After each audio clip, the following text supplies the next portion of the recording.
Hello and welcome to the channel and to this video.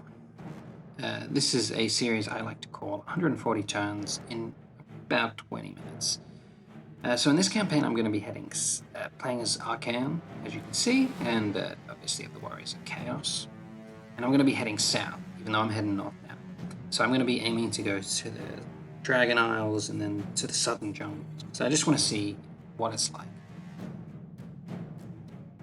So why did I choose Archaon over the other ones? He's got good magic, and that's pretty much what you need to look out for. He does the extra resources from sacking settlements, which is really good. And he's just a good combatant, all-round combatant, and just a strong lord. If I were to recommend I wouldn't recommend the other ones. This is quite hard. You really just need that magic. So I'll leave it there. But if you find this manageable, then by all means, just try something else. So why head south? So I had to think about this pretty in-depth because, why head south? And the pros I came up with was Tomb Kings and Bretonnia and Minor Bretonians, once you've sort of got down there, are pretty easy to deal with. You'll have a buffer, you'll be able to make some armies, get quite strong. And the other one was that no one's probably stupid enough to do this and make a video.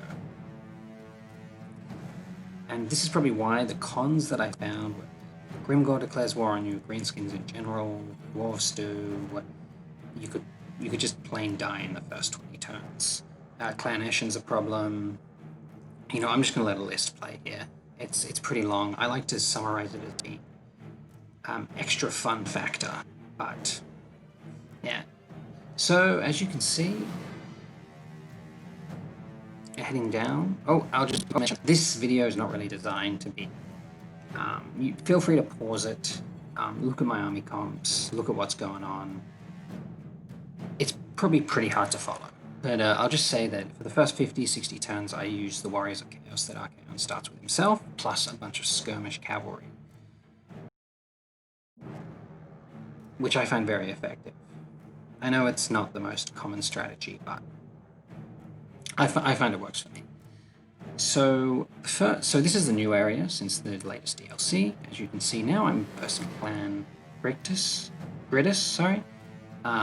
If you paused it there, I had to verse, over 5,000 units or Escaped Slaves, not too hard. But, you just got to be wary of them. It's a lot of gold. If you auto-resolve them, though, you may lose your Siege Attacker, which is a problem, which I did in this battle.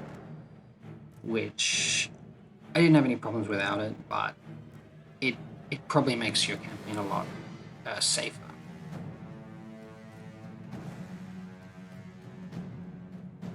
So, after I burst Clan Gridus, managed to kill him, you get a lot of levels from that, a lot of gold. It is really valuable. Even if you're going to Norska, you might consider doing that. Really depends how much value you put on Confederating Wolfric early, which honestly I probably would. But so after Clan Gridus, you have to verse another new faction, minor vampire faction called the Lumi Sisterhood. Their vampire counts and they're a minor faction. They're not really a problem. I think I just versed a lot of zombies and skeleton warriors, but yeah. There's also in this area the Red Eye, who aren't new, but they tend to be easily beating the vampire counts. Their armies mainly consisted of lots of goblin units. They really weren't too bad, but just be careful not to verse multiple stacks, since they can produce a couple pretty early on as well. I think in this one, I ignored them. I did have to do 2 campaigns, and I will say this about doing both. They were kind of similar, but make sure you awaken the tribe when you attack that Norseman settlement, because it will, as a vassal, it'll add to your balance of power, and it is probably the single most important decision you can make in the first 60, 70 turns.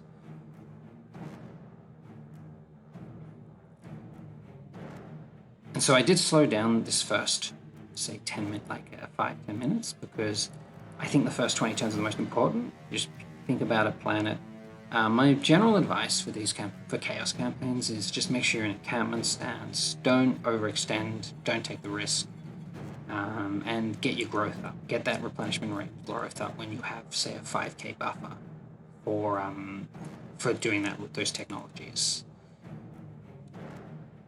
So I'm just finishing off the Red Eye, trying to just declared war on them. These kind of battles weren't that hard. They just have a lot of goblin units, but they do aggressively follow me. They will go for you, and they will catch up to you, and they will try and attack you. So just make sure you're aware of that, and you're not overcommitting if you've got a badly damaged army. And that's kind of the best advice I can give you. Also, double check to get peace treaties, because you can often get peace treaties with weak factions, get some money. They also don't drag you into wars with stronger factions. And so after the Red Eye is the Clan Rictus Nest. They're a minor Skaven faction, so, you know, their armies, they vary. They were often already almost dead by the time I got there, all quite strong. You do have to be aware that they often do have the weapons teams for the Skaven pretty early on. But I honestly didn't have too much trouble since I used skirmish cavalry and I could just rush them quite easily.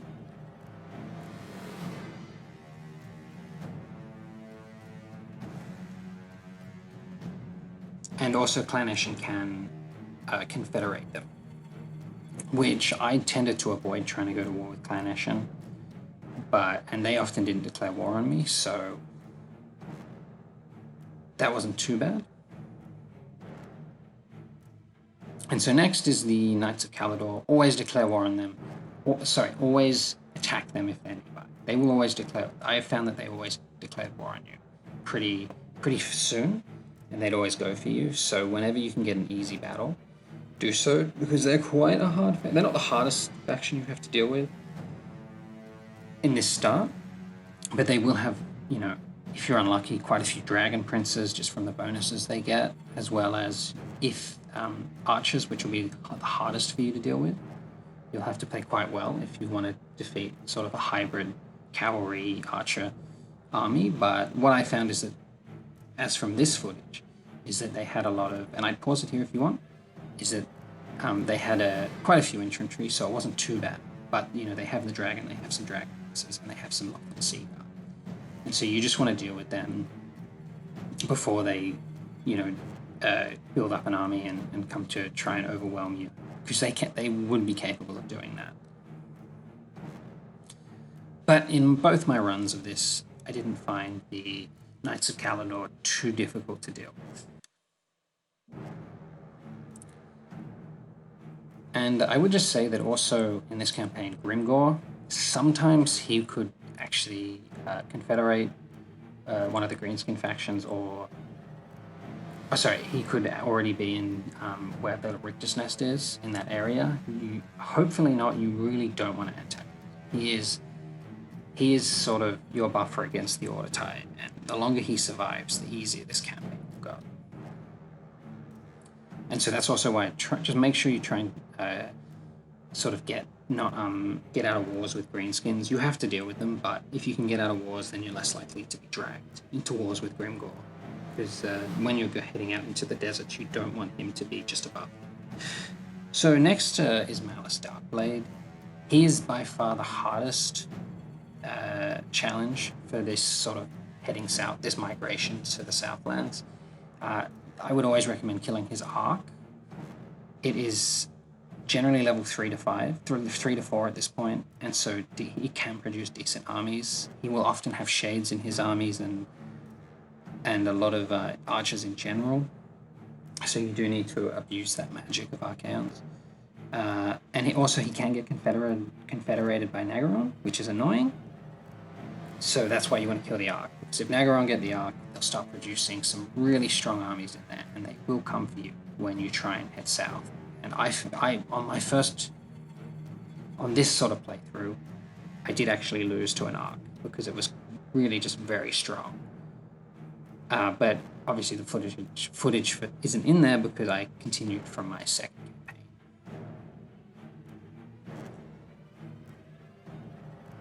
But yes, Malice Darkblade, hardest challenge. Be really careful. I like to take him out because the Dragon Isles are a good recruitment area for your sort of. Well, I like to produce doom stacks of Shaggoths. I think they're just the strongest, the most consistent, and you do need a lot of time and some safety to do that. And so, if all goes well and that happens, then you should be heading to the southern jungles and to where the last defenders are, the lizardmen faction. As you can see from the video, this is just a siege battle where I was attacking the Temple of Skulls with a Shaggoth army. This is what you'll be doing a lot of with the Warriors of Chaos.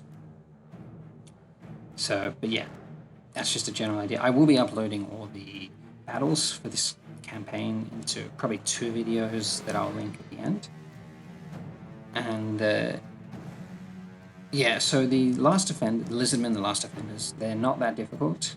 I did have to verse a Rider Primeval Glory, but apart from that, you shouldn't have any troubles dealing with them if you do make the Shaggoth army. However, the Rider Primeval Glory is quite difficult. I did verse it with my original army, and I had to, redo the battle, do the battle 3 times and retreat. So I had the ammo and just the ability to kill them, but I ended up doing it. After this, the Lizardmen weren't too much of a problem. I kind of just started finishing them off. They didn't really have any good resistance against my armies. And from there, I kind of just swept them under the rug. And so for the first, I'd say 60 turns, I had Archaon as my main lord, and then Kolek I was kind of building up, but he died a couple of times, so it slowed it down. So just be careful when you decide to make him. The AI 10 really loves to kill the weak lords, even if you're near them, because that's just how they are. And so, but after turn 67, when I had the Doomstack for Archaon and a decent army for Kolek, and I was starting to make Shaggoths, I had made 2 lords to start building them up, because they don't have supply line issues like other factions. So you may as well just make 2 or 3 lords and start building them up as early as possible. And this means you can just sort of keep them in a safe spot and get them to let the horde growth sort of build up until you can start making your own Doomstacks. You don't really need to give them weak armies. It's just costing more money, extra money, which you don't really want to do. For lords, I would recommend just the warlord type lords, not the mages. They're just a lot better. You don't have to worry as much about them on the battlefield. And which means you can get them to immortal and to higher levels, which I think is the most important thing. And getting mages isn't too bad as Chaos, since you get about 1 mage every horde you have with the buildings. But if you wanted to make the mages, that wouldn't be bad, because mages as heroes are extremely important for Chaos. They block armies, and just having heroes out on the field is quite hard for Chaos to do, since they don't have massive bonuses to, like many technologies or followers that give extra capacity to these units. So that's just something to think about, but for this campaign, I just really made more warlords. So next was the Wood Elves, the Bowmen of Orion, and they were mana, like, they're very defensive, so you don't have to worry too much about them. They won't readily declare war on you, but make sure you have Lightning Strike for this. Versing 2 or 3 stacks of Wood Elves with archers is just not something that you'll be able to beat easily, even if you have a couple of stacks of the Shaggoths.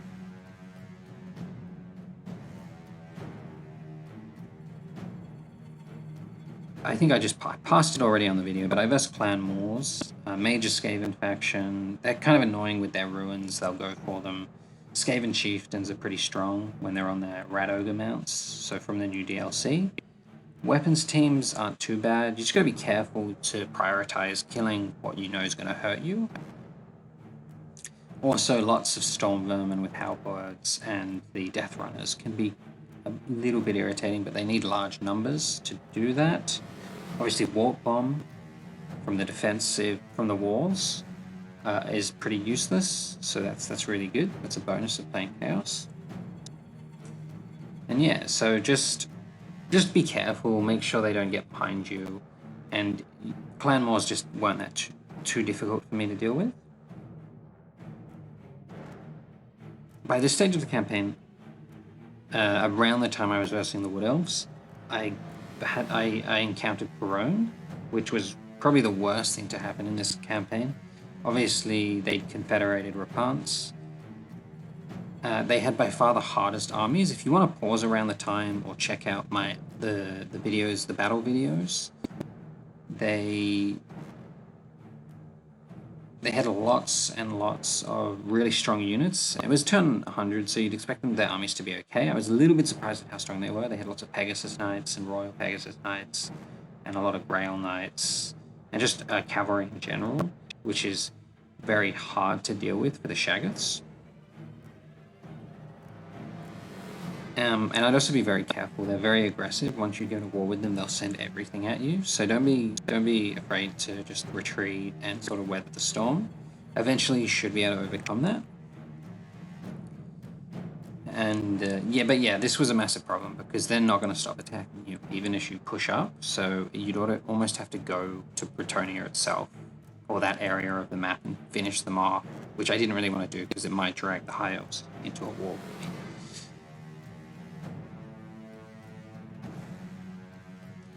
Whilst I versed Corone, I also versed the Tomb Kings. So this included the Dune Kingdoms, the Rakaf Dynasty, and Khemri. Harder than I thought they'd be. They really only had a lot of skeleton spears, and once you get rid of all their level 5 settlements, they can't really offer that much. Without many settlements, they can't really produce amazing armies. However, it took probably the longest to defeat the Tomb Kings overall, because they recruit really quickly, they produce a lot of armies, and they tend to run away from you. As well as the fact that they produce the necrotex from their rights in level 5 by the time you get there. And I think one of the turns, if you pause this video at some point, they managed to get 4 or 5 settlements really, really quickly, which caused a lot of problems for me. And also, whilst you're fighting them, after you've initially sacked the settlement, they're just not giving you that much money. Tomb Kings don't produce much income from either post-loot battle or settlements, especially if you're just running around the map trying to finish them off. So that was quite a large problem.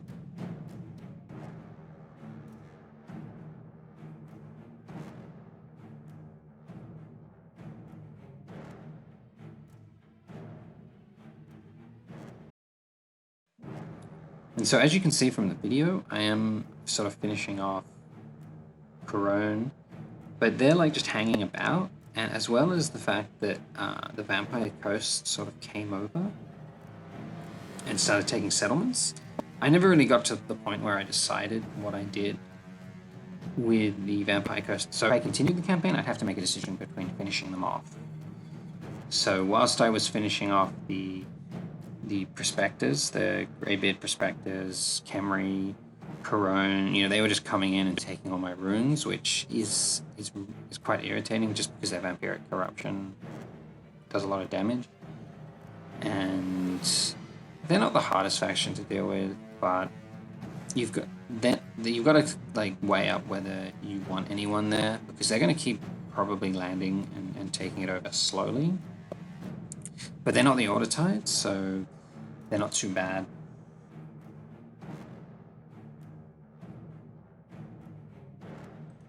I would also like to say before the video ends, I used aspirants, so the hero units, as scouts. I feel that's more important overall than having them in an army, but I did use, if I got an aspirant hero at the start of the game, I would use that with Archaon, and it would just be a strong unit to go with the rest of my army.